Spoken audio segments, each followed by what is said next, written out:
Bonjour à toutes et à tous et bienvenue sur ma chaîne. Dans cette vidéo, nous allons faire voir en deuxième partie la méthode de Newton. Dans la vidéo précédente, pour la résolution des équations non linéaires à une variable, nous avions vu qu'il existe principalement trois méthodes pour trouver le zéro d'une fonction. Nous avons nommé premièrement la méthode de la dichotomie qui a été vue dans la vidéo précédente.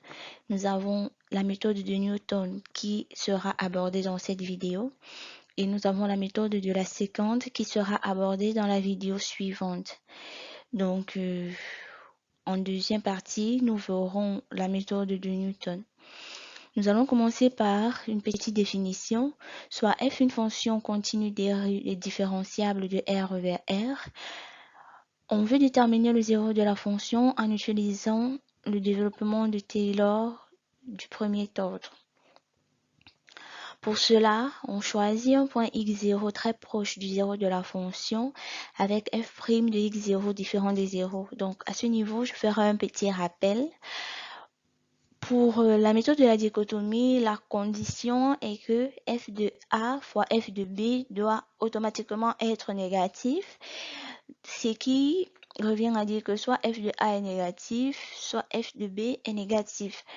Et par contre, pour la méthode de Newton, nous avons la condition f' de x0 différent de 0. Donc, nous allons chercher, ou nous allons choisir un point x0 de manière à ce que la dérivée en ce point, la dérivée de la fonction en ce point est différente de 0.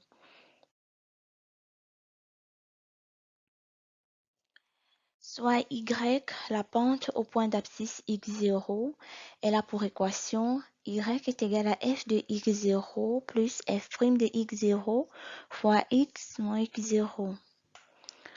Nous disons également que soit x1, le point de rencontre avec la droite, le point de rencontre de la droite y avec l'axe OX, on aura alors y de x1 qui sera égal à f de x0 plus f' de x0 fois x1 moins x0, le tout égal à 0.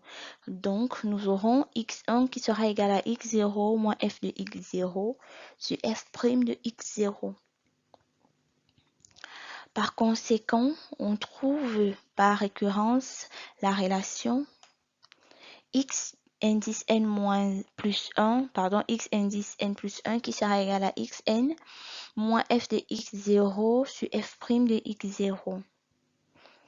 Donc, en partant de x0, la suite xn converge vers le 0 de la fonction f et soit epsilon la tolérance du calcul.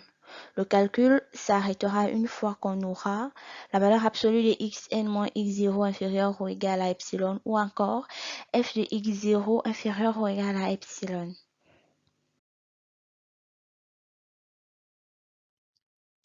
Petit exercice pratique.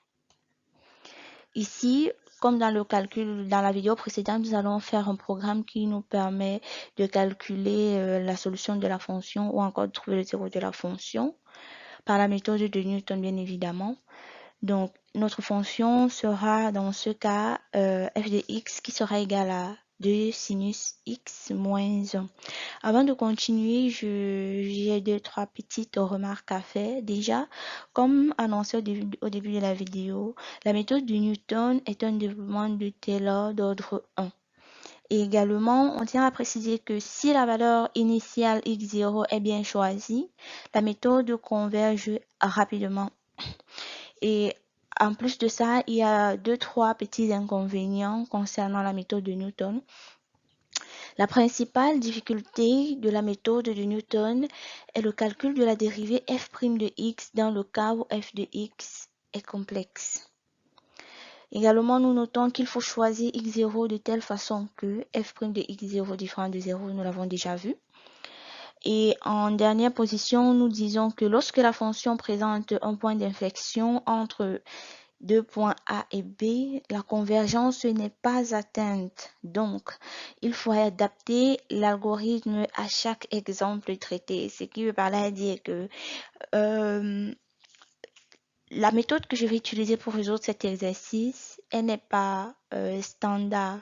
Elle n'est pas valable pour toutes les fonctions.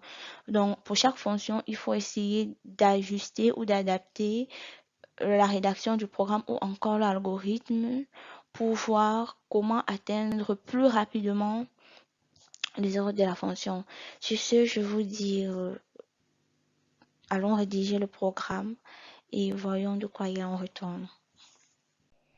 Donc, dans cette deuxième partie de la vidéo, nous allons passer à la résolution de ce petit exercice qui consiste à trouver le zéro de la fonction de sinus x moins 1 avec la tolérance epsilon étant égale à 10 à la puissance moins 6. Allons-y.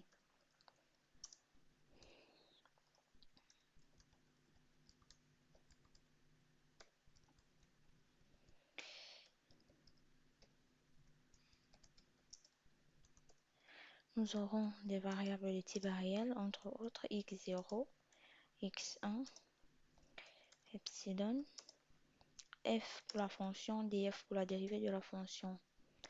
Et nous aurons également variable de type entière. Je vais prendre i. Dans cet exercice, je vais procéder avec la boucle infinie do. Donc, nous avons x0, ça se choisit et il doit être bien choisi. Donc, j'ai x0 qui est égal à, que je vais prendre comme valeur 1. J'ai epsilon qu'on a donné qui est égal à 10 à la puissance moins 6. Et ici, pour ma boucle infinie, i, je la commence par 1. La différence qui est entre le 1 de x0 et le 1 de i, c'est tout simplement dans la case où ils ont été déclarés. I a été déclaré comme entier, donc on n'a pas besoin de 0 après la virgule. X0 a été déclaré comme réel, donc on demande de considérer les 0 après la virgule. D'où infini, nous avons ici x1 qui est égal à x0 moins f de x0 divisé par la dérivée en x0. Donc, on dit que si la valeur absolue de x0 moins x1 est supérieure ou égale à la tolérance epsilon, alors que l'ordinateur nous affiche ce résultat. I, x1, valeur absolue. On va aussi demander à voir la différence, ceci. Nous allons passer maintenant à l'incrémentation. Et enfin, à l'affectation, c'est-à-dire que la valeur précédente de x0 va être remplacée par le x1 qui a été calculé précédemment. Après avoir fait ça, nous allons passer à la deuxième partie, c'est-à-dire qu'une fois que cette condition ne sera plus vérifiée, que le programme s'arrête. Nous allons fermer notre test, nous allons fermer notre boucle et nous allons fermer notre programme. Dans cette vidéo, nous allons avoir deux fonctions. Nous aurons la fonction principale f de x qui f sera égal à 2 fois le sinus de x moins 1.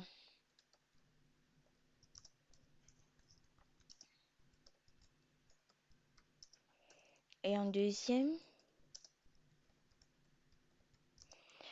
nous aurons la dérivée de la fonction de f de x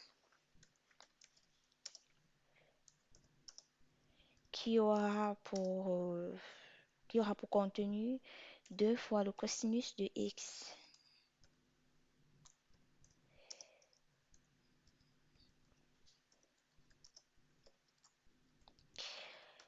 Ouais, donc le programme est fini. C'était un très petit programme. Ouais. Donc nous allons passer maintenant à la compilation et à l'exécution du programme pour voir le résultat obtenu. Allons-y. Donc nous avons J Fortran. Mon fichier, je l'ai nommé Newton.f90. Ouais. On passe maintenant à l'exécution A.out. Nous avons quatre valeurs. Ici, c'est I. La première colonne, c'est I. La deuxième, c'est x1. Et la troisième, c'est la différence de valeur absolue entre x0 et x1. Sachez que si je diminue la valeur de x0, mon résultat sera plus court. Je vous laisse juste d'essayer et vous allez voir que si vous prenez x0 égale à 0,5, vous aurez deux résultats et non quatre. Donc ça revient à la dernière remarque que j'avais faite avant de passer ici, celle selon laquelle plus le zéro de la fonction est bien choisi, plus la méthode converge plus rapidement. Donc, sur ce, je vous dis merci beaucoup d'avoir regardé la vidéo. Si vous avez aimé, n'oubliez pas à laisser un commentaire, à liker et à partager avec des personnes que ça pourrait également intéresser. Si vous avez des questions, vous les posez en commentaire également. Je vous dis merci. Dans la prochaine vidéo, nous allons voir la dernière partie qui est la séquente. Voilà. À la prochaine vidéo.